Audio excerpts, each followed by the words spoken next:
बोलो श्रीमद् भागवत महापुराण की जय। आगे की कथा।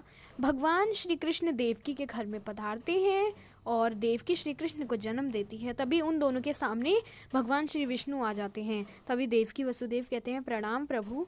तभी वसुदेव कहते हैं प्रभु, हम कितने भाग्यशाली हैं जो आपको हमारा पुत्र बनना पड़ा। हमने ऐसे कौन से कर्म किए हैं प्रभु जो आपको हमें आपके हमारे पुत्र के रूप में आना था।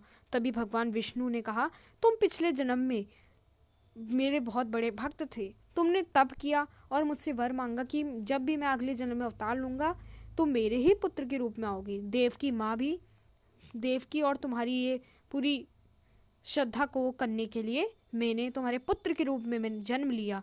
वसुदेव, अब मैं तुम्हें एक कार्य दे रहा हूँ, तुम उस कार्य को कर लेना। तो वसुदेव कहते हैं जो आज्ञा प्रभु, आप बोलिए, ये दास आपके लिए क्या कर सकता है।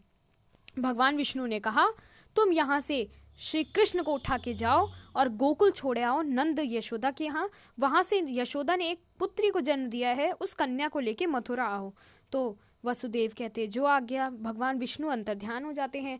बाहर अत्यादि वर्षा हो रही थी, भादों का काला मास था।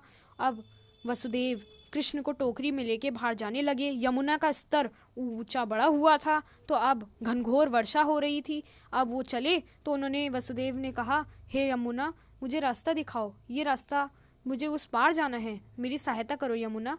तो तभी यमुना अपना स्तर कम कर देती है और बीच में से एक रास्ता बना देती है।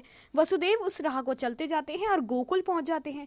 वहाँ पे सब गहरी निद्रा में सोए हुए थे। बाहर आकाश में बिजलियाँ कड़क रही थी। तो तभी वसुदेव भगवान श्री कृष्ण को यशोदा के वहाँ छोड़ जाते हैं और वहाँ से कन्या को लेके मथुरा आ जाते हैं। जब कंस को पता चला कि 8वीं संतान के रूप में स्वयं कन्या हुई है, तो कंस ने उस कन्या को मारना चाहा। वो कन्या आकाश में उड़ गई और देवी बन गई।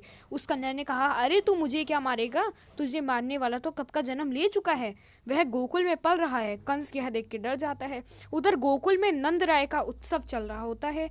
वहाँ सब लोग आए थे, सब लोग यशोदा को बधाई दे रहे थे। यशोदा नंद बहुत खुश थे कि उनका पुत्र हो चुका है। तभी वहाँ पे महर्षि वेद व्यास जी आते हैं। वह श्री कृष्ण को देख के उनसे हाथ जोड़ते हैं।